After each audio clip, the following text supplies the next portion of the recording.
Hola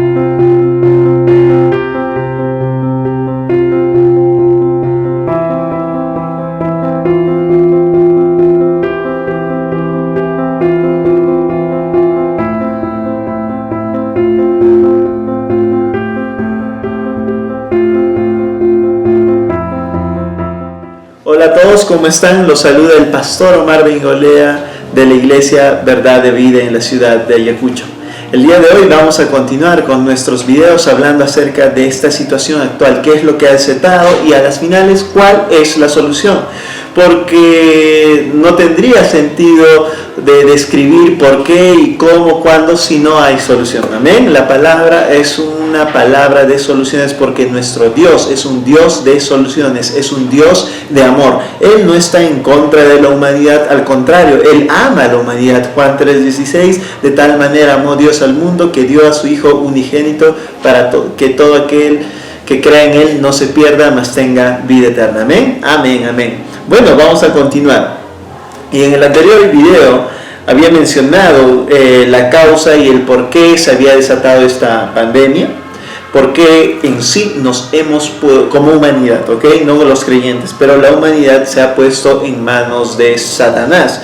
¿En qué momento uno se pone en manos de Satanás? En el momento que uno va en contra de las leyes que nuestro Dios ha impuesto, en el momento que uno se enterquece en el pecado, en el momento que uno como nación institucionaliza el pecado como una ley. Había dado los ejemplos de Sodoma, Gomorra, de Egipto, inclusive del futuro en Apocalipsis. Si se dan cuenta, vino una desgracia a nivel macro, a nivel de población, a causa de que estaba institucionalizado el pecado. Saben que la gente peca, pero no usualmente se institucionaliza el pecado. Y cuando yo hablo de institucionalizar el pecado, no es que lo hacen a ocultas, no es que lo hacen queriendo aprovecharse, no, estoy hablando de leyes legales que salen para que sean cumplidas. Y les había mencionado también cómo en el caso de este tipo de cosas, frenan justamente el Evangelio de Dios, porque se le prohíbe a las personas. Usted sabía que en uno de los países donde están buscando la aprobación del aborto legal, se llevó a un médico a juicio debido a que no quiso practicarle el aborto a una señorita.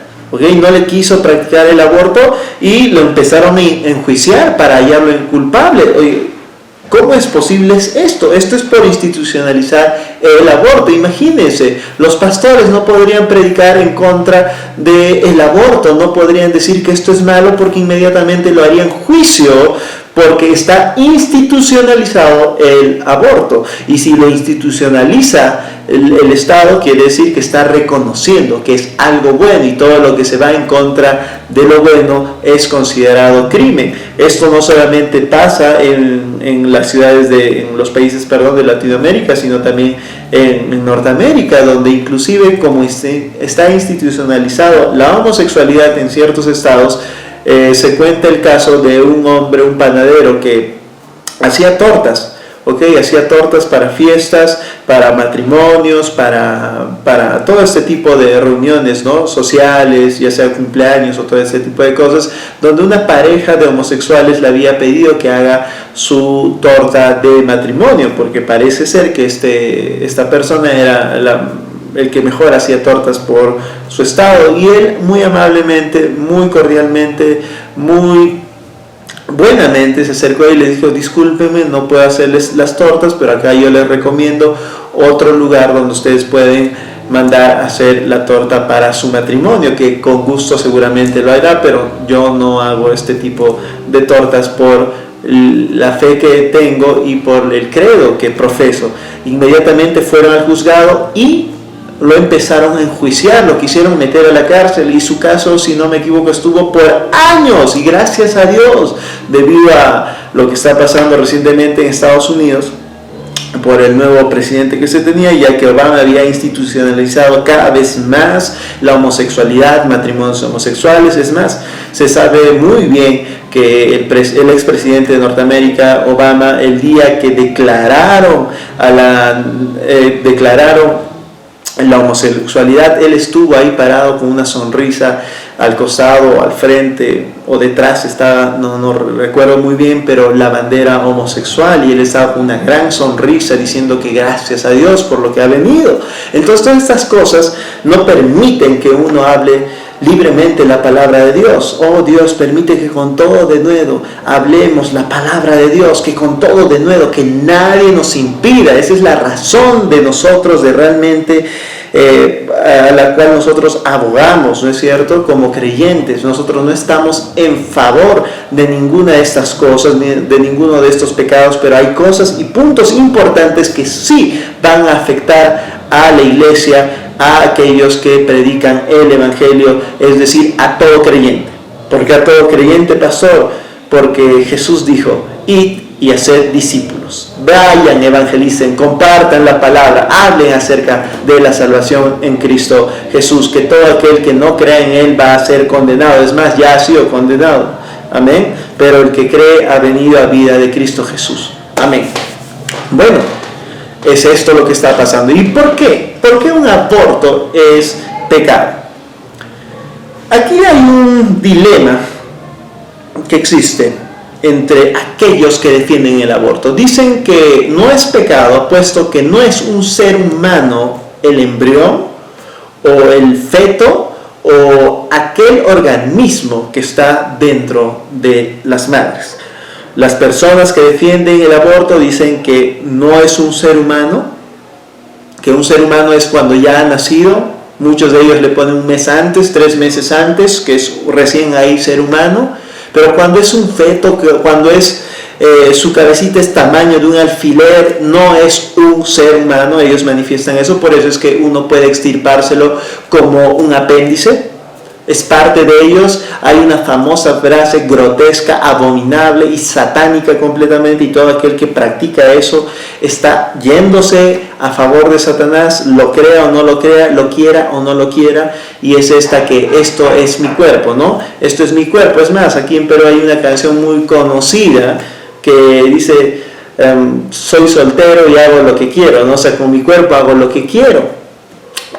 Pero esta frase, estoy divagando, no refiere esto, sino que esta famosa frase de es mi cuerpo. Muchas personas, muchas féminas están saliendo a protestar diciendo que es su derecho a abortar porque es su cuerpo, ¿ok? Y no consideran al ser que está dentro de ellos como un ser humano. Fíjense, históricamente esto ha pasado a través del tiempo. Hace mucho tiempo tuve la oportunidad de ir con mi familia a Uruguay. Y bueno, nos mostraron ahí que llegamos a un parque donde habían unas estatuas y nos explicaban que esas estatuas eran en conmemoración o en honra o en una manera de hacer ver al mundo cierto detalle, que era el reconocimiento de aquellas personas que los colonizadores habían matado cuando habían llegado a Uruguay.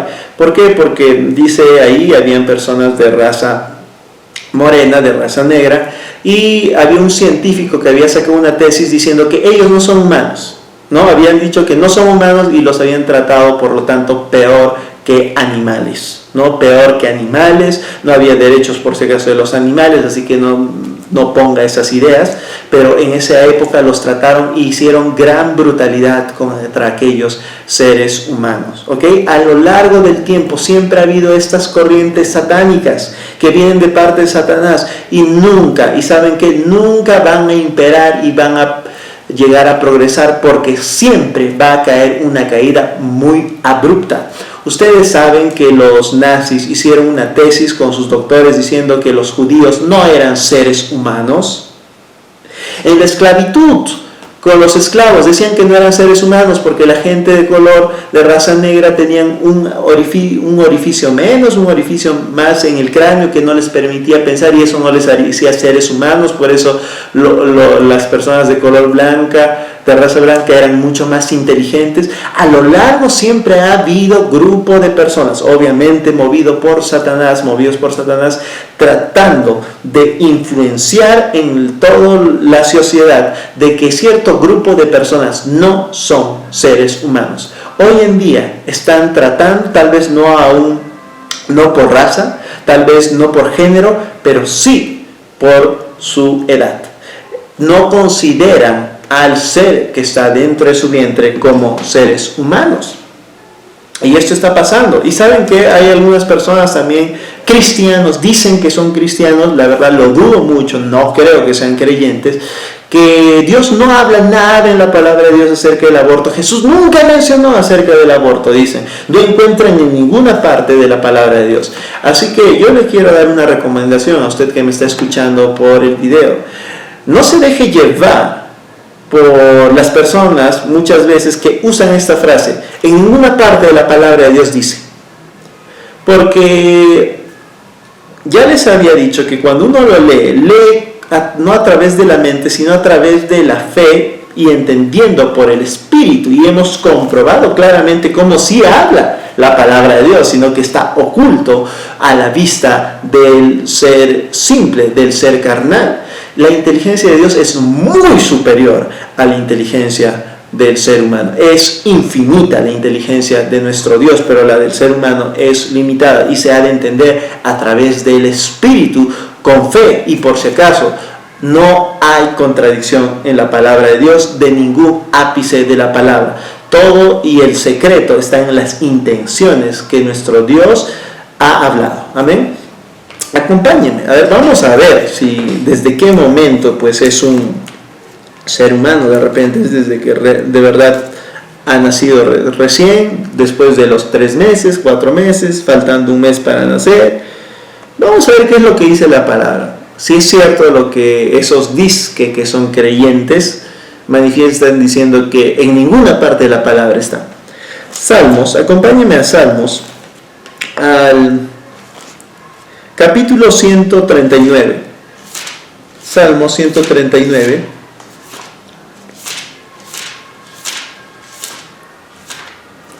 Salmo 139, el versículo 16. Salmos 139, versículo 16. Dice la palabra de Dios: mi embrión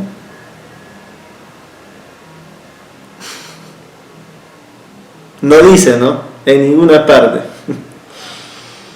Mi embrión vieron tus ojos, y en tu libro estaban escritas todas aquellas cosas que fueron luego formadas, sin faltar una de ellas. ¿Qué dice? Mi embrión.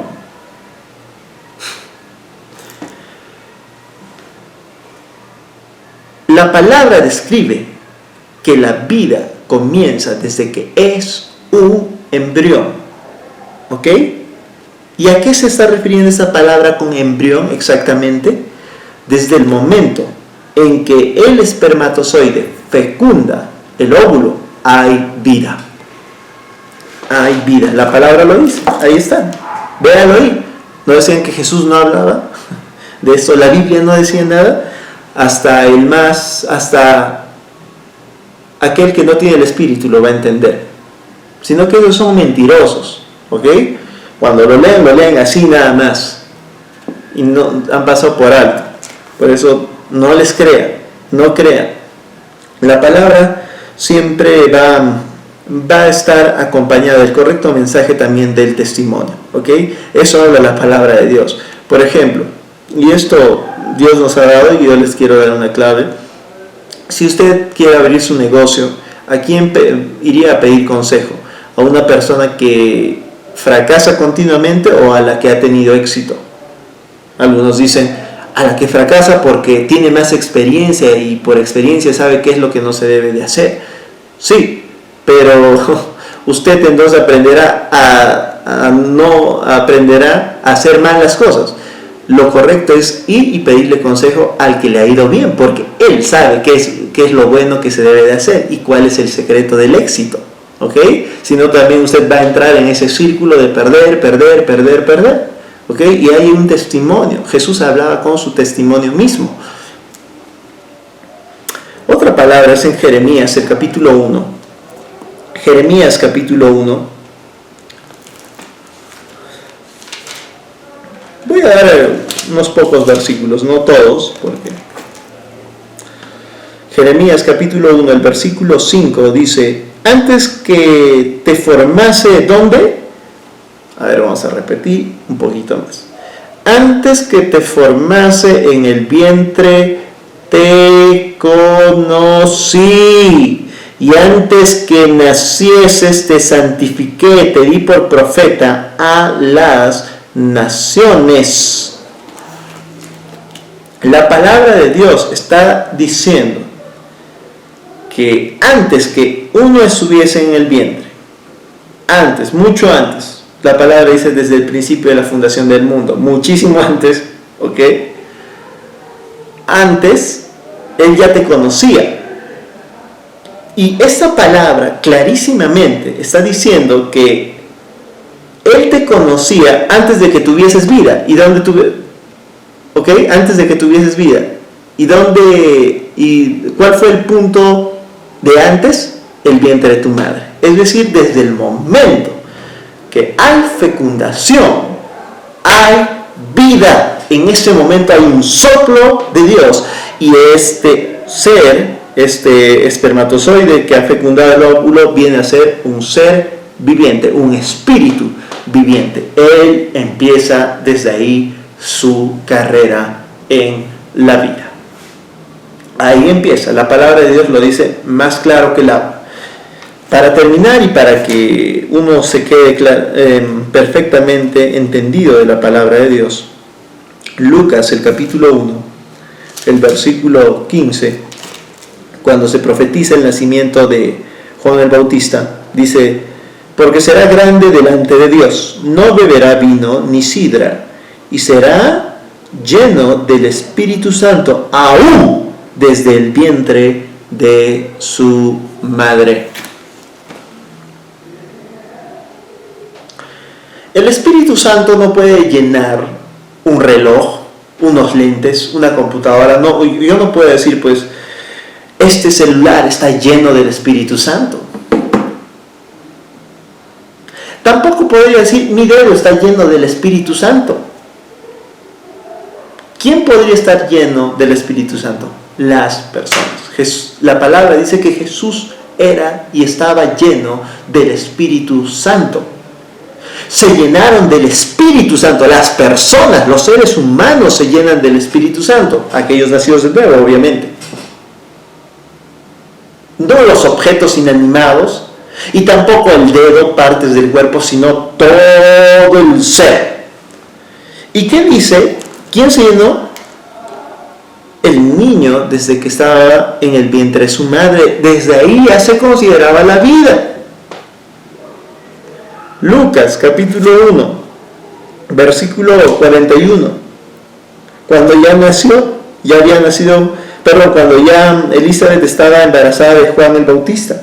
Dice: y aconteció que cuando oyó Elizabeth la salutación de María, es que había venido a saludarla a María, la criatura saltó en su vientre, y Elizabeth fue llena del Espíritu Santo.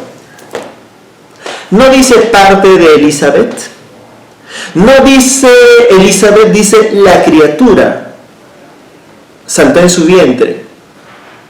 Soy una nueva criatura, lo declara la Escritura.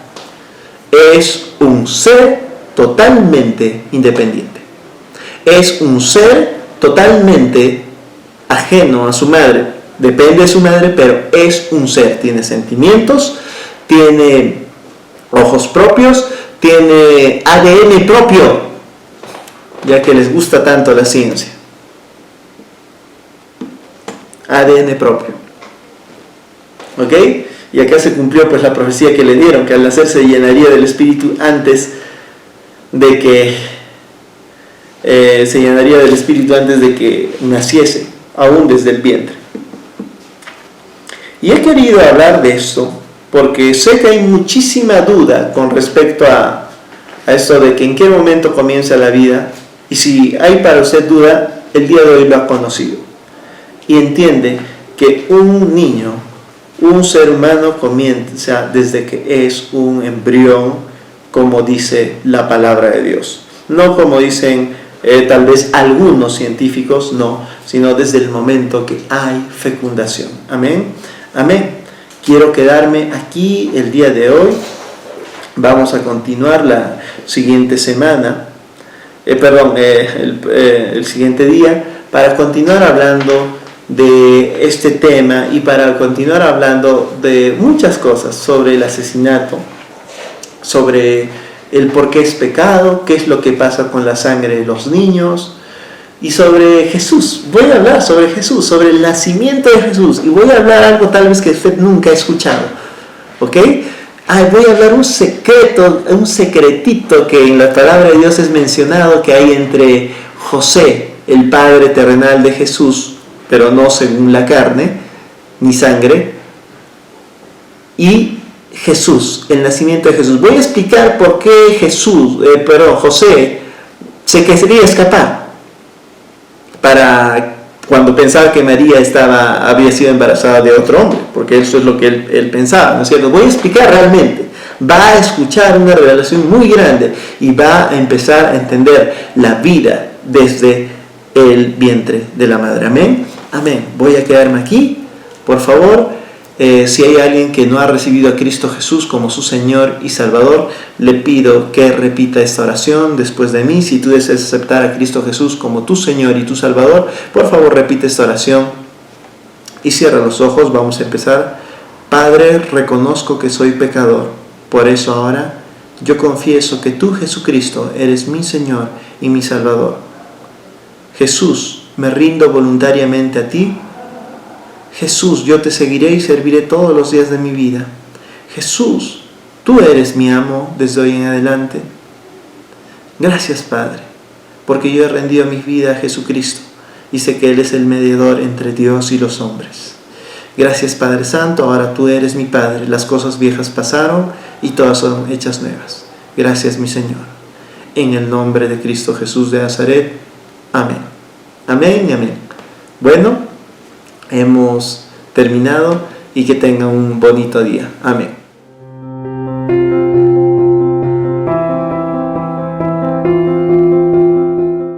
La sangre del inocente tiene una voz clamando a Dios mismo desde la tierra.